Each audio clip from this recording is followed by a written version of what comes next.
Satyabhama Institute of Science and Technology, Chennai. Satyabhama Institute of Science and Technology, Chennai. இப்போ சனீஸ்வரனுக்கு பிரீத்தி அப்படின்னாவே முதியோர் இல்லங்களில் தான் பண்ணணும். ஏன்னா முதியோர் இல்லங்களில் பண்ணும்போது அவங்க யாருமே உதவாத ஒரு நிலையில் இருக்கும்போது இவங்க போய் பண்ணும்போது இவங்களை அவங்க குழந்தைகளாக நினச்சி முழு மனசோட ஆசீர்வாதம் பண்ணுவாங்க. அந்த சித்தர்களோட இணைஞ்சு குருவாக வாழ்ந்தவர்களுடைய ஆலயங்களில் போய் வழிபாடுகள் செய்யும்போது அவங்களுடைய அனுகிரகம் நமக்கு இந்த வேலை வாய்ப்புகளை பெற்றுத்தரும். அந்த மரகதலிங்க வழிபாடு இருக்கக்கூடிய எல்லா ஆலயங்களுமே புதனுக்கு உரிய அந்த வித்துகளை, அந்த கடன் நிவர்த்தி. ஏன்னா இங்கே கடனை கொடுக்கக்கூடியவர் யாரா இருப்பார்? புதனாக தான் இருப்பார். திரைத்துறையிலங்கும்போது சர்ப்பங்கள் வழிபட்ட சிவாலயங்கள் தான் ரொம்ப விசேஷம். அரசியலை பொறுத்தளவில் சூரியன் பலமாக இருக்கணும். பரதீஸ்வரருங்கிற பேரில் உள்ள சிவாலயங்கள் எங்கே இருந்தாலும் அங்கே போய் அவங்க வழிபாடு செய்யலாம். இந்த மாதிரி எந்த ஒரு துறையுமே வேணாம், நான் சுயமாக ஒரு தொழில் பண்ணணும், நான் அதில் ஜெயிக்கணும்னு நினைக்கிறேன் அப்படின்னு இருக்கிறவங்க எனக்கு தானங்கள்லாம் கொடுக்கலாம். இப்போ இந்த குறிப்பிட்டு இந்த மாதிரி தலைமுறையாக வரக்கூடிய சாபங்களுக்கோ இல்லை நோய் வாய்ப்படுறதுக்கோ இந்த தர்மங்கள் நீங்கள் பண்ணலாம்னா எதெல்லாம் பண்ணலாம்? இது தர்மங்களுடைய வகைகள் நிறைய இருக்குது. ஒன்று தேவைக்காக கொடுக்கறது ஒன்று, இன்னொன்று சும்மா கொடுக்கறது ஒன்று. இப்போ ஒரு திருவிழாவுக்களில் இருக்குது. இந்த திருவிழாவுக்களில் நீர்மோர் தானம் கொடுப்பாங்க, பானகம் தண்ணீர் இதெல்லாம் தானம் கொடுக்குறாங்க, அன்னதானம் கொடுக்குறாங்கன்னா இருக்கிறவங்க இல்லாதவங்க எல்லாரும் அதை சாப்பிடுவாங்க. அப்போ இது அவங்களுடைய அந்த சந்தோஷத்திற்காகவும் சரி நம்மளும் பரிகாரம் பண்ணுவோமே அப்படிங்கிறதுக்காக கொடுக்கறது. இதுவே தேவையில் இருக்கிறவங்க, இப்போ அநாத ஆசிரமத்தில் உள்ளவங்க நல்ல சாப்பாடுக்கு ஒருத்தங்களை எதிர்பார்த்து தான் இருப்பாங்க. அப்படிங்கிறப்போ அவங்களுக்கு அந்த ஒரு வேளை சாப்பாடை நம்ம நல்ல சாப்பாடாக போடுறோம் அப்படின்னா அந்த ஆத்மாக்கள் நமக்காக ஒரு பிரத்யோகமாக ப்ரே பண்ணுவாங்க. அதை நீங்கள் நிறைய இடங்களில் பார்த்துருக்கலாம். இப்போ எனக்கு பிறந்தநாள் வருது, நான் அநாதாசிரமத்தில் நான் டொனேட் பண்ணுறேன்னா என்னுடைய பிறந்தநாள் அன்றைக்கி அந்த நல்ல உள்ளங்களுடைய அந்த வாழ்த்துக்கள் கிடைக்கும் அப்படின்னு சொல்லலாம். அதே மாதிரி முதியோர் இல்லங்களில் பண்ணும்போது என்னாகும், இப்போ சனீஸ்வரனுக்கு பிரீத்தி அப்படின்னாவே முதியோர் இல்லங்களில் தான் பண்ணணும். ஏன்னா முதியோர் இல்லங்களில் பண்ணும்போது அவங்க யாருமே உதவாத ஒரு நிலையில் இருக்கும்போது இவங்க போய் பண்ணும்போது இவங்களை அவங்க குழந்தைகளாக நினச்சி முழு மனசோட ஆசீர்வாதம் பண்ணுவாங்க. அது சனி பகவானுக்கு நம்ம கொடுக்கக்கூடிய பிரீத்தியாக இருக்கும். குழந்தைகளுக்கு பண்ணும்போது குரு பகவானுக்கு நம்ம செய்யக்கூடிய பிரீத்தியாக இருக்கும். இப்போ யாருக்காவது படிப்புக்கு உதவி செய்கிறோம், படிக்கணும்னு ஆர்வம் இருக்குது, ஆனால் அவங்களுக்கு பொருளாதார வசதி இல்லை, அப்போ படிப்புக்கு உதவி செய்கிறோன்னா புதன் பகவானுக்கு நம்ம செய்யக்கூடிய பிரீத்தியாக இருக்கும். இப்போது நம்ம தாகத்தோட ஒருத்தங்க இருக்காங்க, வெயில் அடிக்குது, தண்ணி வாங்கிறதுக்கு கூட வழி இல்லை, தண்ணி பக்கத்தில் இல்லை, நம்ம ஒரு வாட்டர் பாட்டில் வாங்கி தண்ணி கொடுக்குறோம் அப்படின்னா அது சந்திரனுக்கு உள்ள பிரீத்தி அப்படின்னு சொல்லலாம். இந்த மாதிரி ஒவ்வொரு காரகத்தோட பரிகாரம் அப்படிங்கிறது வேறையாக இருக்குது. இப்போ வீடு இல்லாமல் ரொம்ப கஷ்டத்தில் இருக்காங்க, குடியிருக்கிறதுக்கு ஒரு வீடு கட்டி கொடுக்குறாங்க அப்படின்னாலும் அதுவும் செவ்வாய்க்கு உள்ள பரிகாரம் அப்படின்னு சொல்லலாம். இப்படி ஒவ்வொரு நிகழ்வுகளுக்கு பின்னாலும் காரணங்கள் அப்படிங்கிறது இருக்குது. நமக்கு என்ன தேவையோ அதுக்கு தகுந்த மாதிரி. இப்போ கோடை காலமாக இருக்குது, நிறைய இடத்துல நம்ம எதிர்பார்ப்பு இல்லாமல் யார் வேணாலும் தாக சாந்தி பண்ணிட்டு போகட்டும்னு நம்ம பானைகளை தண்ணி வைக்கிறோன்னா அது ஒரு பரிகாரம். குளிர்காலம் வந்துருச்சு, குளிர்காலத்தில் சில தேவைகள் இருக்கும், ஒரு போர்வை தேவைப்படும், ஒரு மழைக்கு கொடை தேவைப்படும், இதை யாருக்காவது வாங்கி கொடுக்குறோம்னா அதுவும் நமக்கு செய்யக்கூடிய பரிகாரம். இப்போ வேலை வேணும் அப்படின்னா அந்த வேலைக்கான ஒரு கிரகம், உங்களுக்கு வேலையை கொடுக்கக்கூடிய கிரகம் எது அப்படின்னு பார்க்கணும். இப்போ உதாரணத்திற்கு மிதுன லக்னம்னு வச்சுக்கோங்களேன், இவங்களுக்கு அந்த வேலை வாய்ப்புகளை யார் கொடுப்பாங்கன்னா குரு பகவான் தான் கொடுப்பார். அவர் தான் அந்த ஜீவனத்திற்கே அதிபதி அப்படின்னு சொல்லலாம். அப்போது அவங்க என்ன மாதிரியான வேலை வாய்ப்புகளை அமைச்சுக்கிட்டால் அவங்களுக்கு அது நல்லா இருக்கும். அப்போ குரு அப்படின்னாவே உபதேசம் பண்ணுறது, டீச்சிங் லைனில்.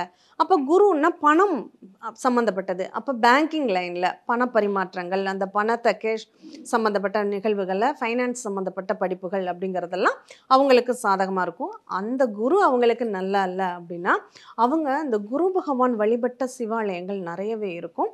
அதில் முக்கியமாக நம்ம குருவாக யாராவது வழிபட்ட பாம்பன் சுவாமிகள் மாதிரி சென்னையில் எடுத்துட்டோம்னா பாம்பன் சுவாமிகளை எடுத்துக்கலாம்.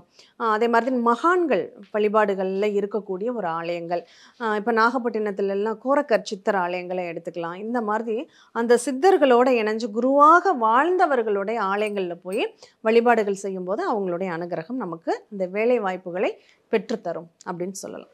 இதுவே வெவ்வேறு கிரகங்களுக்கும் அதனுடைய பலன்கள். இப்போ செவ்வாய் வேலைக்கான கிரகமாக இருக்காரு, ஒன்றும் இல்லை. இப்போ கடக லக்னமாக இருக்குன்னா அவங்களுக்கு வேலையை தரக்கூடியவர் செவ்வாயாக தான் இருப்பார். அப்போ அந்த செவ்வாய்க்கு நம்ம வழிபாடு யாரை பண்ணணும்? முருகனை தான் வழிபாடு பண்ணணும். அதுவும் மலை மேல் உள்ள முருகனை தான் நம்ம வழிபாடு பண்ணணும். இப்படி ஒவ்வொரு நிகழ்வுகளுக்கும் ஒவ்வொரு தெய்வங்கள் இருக்காங்க. இருக்கு. கடன் பிரச்சனை தீரணும் அப்படிங்கிறப்ப அது எந்த லக்னத்திற்கு அப்படிங்கிறது இருக்கு. இப்போ புதனுடைய லக்னம் மேஷ லக்னம் ஒருத்தருக்கு அட்சய லக்னமா போகுது, இவங்களுக்கு கடன் தீரணும் அப்படின்னா புதன் பகவான் வழிபட்ட ஸ்தலம் அல்லது புதனுடைய பரிபூரண அனுகிரகம் இருக்கக்கூடிய ஒரு ஸ்தலம் அப்படின்னு எடுத்துக்கலாம். அப்போ புதன் பகவான் அப்படின்னாவே நம்ம அந்த பச்சை நிறம்னு எடுத்துட்டா அந்த 2 ஊர் நம்ம தமிழ்நாட்டில் ரொம்ப விசேஷமாக இருக்குது. ஒன்று மதுரை மீனாட்சி அம்மன் பச்சை நிறத்தோடு இருக்கிறவங்க, ஒன்று உத்தரகோச மங்கையில் இருக்கக்கூடிய மரகத நடராஜர் அப்படின்னு சொல்லலாம். இன்னும் நமக்கு தெரியாத நிறைய ஆலயங்களில் அந்த மரகத லிங்க வழிபாடு அப்படிங்கிறது இருக்கும்.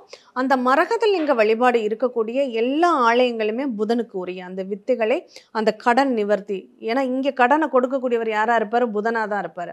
அப்போ அந்த கடன் நிவர்த்திக்கான பரிகாரமாக அதை நம்ம எடுத்துக்கலாம். அதே மாதிரி தன்வந்திரி அமர்ந்திருந்த வைத்தீஸ்வரன் கோவில், அது செவ்வாய்க்கு பரிகாரமாக இருந்தாலுமே அங்கே புதன், அந்த புதனுக்கு அதிதேவதை தன்வந்திரின்னு சொல்லுவோம்.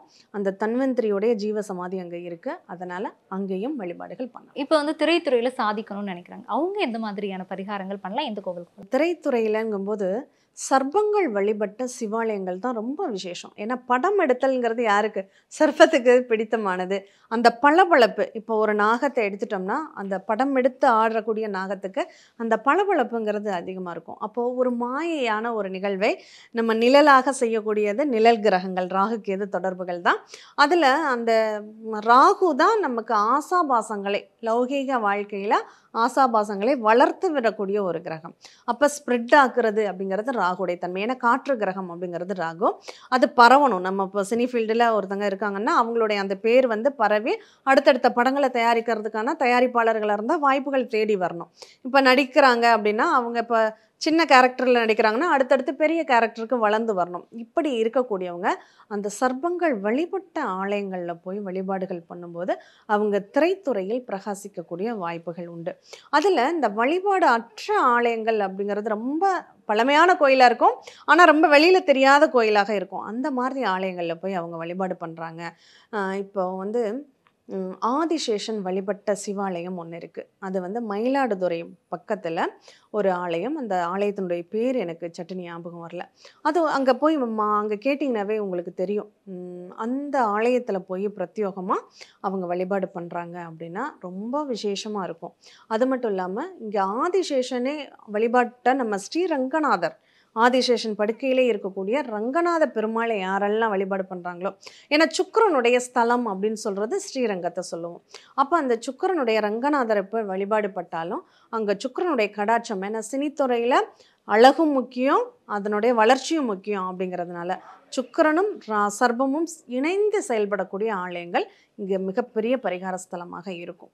அதே போல் அரசியலில் ஜெயிக்கணும், அரசியல் வாழ்க்கை நல்லா இருக்கணும் அப்படின்னா அவங்க என்னெல்லாம் பண்ணலாம்? கண்டிப்பாக அரசியலை பொறுத்தளவில் சூரியன் பலமாக இருக்கணும். பரதீஸ்வரருங்கிற பேரில் உள்ள சிவாலயங்கள் எங்கே இருந்தாலும் அங்கே போய் அவங்க வழிபாடு செய்யலாம். இப்போ அரசியல்னா எனக்கு மத்திய கவர்மெண்ட்லையா இல்லை மாநில கவர்மெண்ட்லையான்னு 2 விதமாக நம்ம பிரிக்கலாம். எனக்கு மாநில சின்ன அளவில் நான் ஒரு ஊராட்சி மன்ற தலைவராகவோ அல்லது ஒரு எம்எல்ஏ அளவுக்கோ அல்ல ஒரு அமைச்சர் அளவுக்கோ நான் வளரணும் அப்படின்னு நினைக்கிறீங்கன்னா சூரியன் வழிபட்ட சிவாலயங்கள் உங்கள் ஊருக்கு அருகாமையில் அகத்தியர் பிரதிஷ்டை பண்ணி வழிபட்ட அத்தனை சிவாலயங்களும் சூரியனும் வழிபட்ட ஸ்தலங்களாகவே இருக்கும். ஏன்னா அந்த சித்தர்கள்லேயே முதன்மையானவர், ரிஷிகள்லையும் முனிவர்களையும் முதன்மையானவர்னா அது அகத்தியர் அப்படின்னு எடுத்துக்கோம். அப்போ அந்த அகத்தியேஸ்வரம் அப்படிங்கிற பேரில் எங்கே இருந்தாலும், இப்போ இங்கேயே நம்ம சென்னையில் எடுத்துக்கிறோம் அரசியல்வாதிகள் வழிபடக்கூடிய ஒரு ஸ்தலம்னா அச்சரப்பாக்கம். அச்சரப்பாக்கத்தில் உள்ள சிவனை நம்ம வழிபாடு செய்யலாம். அது ரொம்ப விசேஷமாக இருக்கும். அடுத்து பருதீஸ்வரர் அல்லது பருதியப்பர், இது உங்களுக்கு தஞ்சாவூர் மாவட்டத்தில் இருக்குது. ஒரத்தநாடு பக்கத்தில் இந்த பருதீஸ்வரர் கோவில் இருக்குது. அங்கேயும் போய் வழிபாடுகள் பண்ணலாம். எப்போ பண்ணணும், எந்த ஓரையில் பண்ணனா அவங்க ஜெயிக்க முடியும் அப்படிங்கிற விதிகள் ஒவ்வொரு நிகழ்வுக்கு பின்னாடியுமே இருக்குது. வேலை கிடைக்கணும்னா எந்த ஓரையில் அவங்க போகணும், அவங்க ஜாதக ரீதியாகவே அதனுடைய தன்மைகள் இருக்குது. இப்போ அரசியலில் ஜெயிக்கிறவங்க என்ன பண்ணணும், சூரியனுடைய ஓரையில் போய் வழிபாடு பண்ணணும்.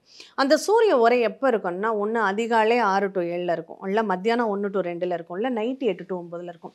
இதில் கோவில் திறந்து பிறந்திருக்க நேரம் அப்படிங்கிறது அந்த சூரியன் உதயமாகக்கூடிய அந்த நேரம் தான். அப்போ அந்த நேரத்தில் எந்திரிச்சு அவங்க தினமும் சூரிய நமஸ்காரம் பண்ணி சூரியனை வழிபட்ட சிவஸ்தலத்தை கும்பிடுறாங்கன்னா அது அவங்களுக்கு ரொம்ப விசேஷமாக இருக்கும். இந்த மாதிரி எந்த ஒரு துறையுமே வேணாம், நான் சுயமா ஒரு தொழில் பண்ணணும், நான் வந்து அதுல ஜெயிக்கணும்னு நினைக்கிறேன் அப்படின்னு இருக்கிறவங்க என்ன பண்ண? சுயம்பு மூர்த்தியாக எங்கெங்கெல்லாம் இறைவன் காட்சி அளிக்கிறாங்களோ, அது சூரியன் வலுத்திருந்தா சூரியன் சுயம்புவாக, சிவன் சுயம்புவாக எழுந்தருளி இருக்கக்கூடிய எல்லா ஆலயங்களையும் வழிபாடு பண்ணலாம்.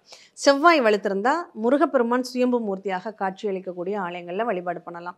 இந்த மாதிரி ஒவ்வொரு நிகழ்வுகளுக்கு பின்னாடியும் அந்த இறைவன்களுடைய சுயம்புவாக, ஏன்னா நான் தனிச்சு செயல்படணும், என்னுடைய ஆதிக்கம் அதிகாரம் தனிமையாக இருக்கணும் அப்படின்னு நினைக்கிறவங்க அந்த சுயம்பு லிங்கங்களை வழிபாடு செய்கிறாங்கன்னா அவங்க வாழ்க்கையில் சக்ஸஸ் பண்ண முடியும், ஜெயிக்க முடியும். Satyabhama Institute of Science and Technology, Chennai. Satyabhama Institute of Science and Technology, Chennai.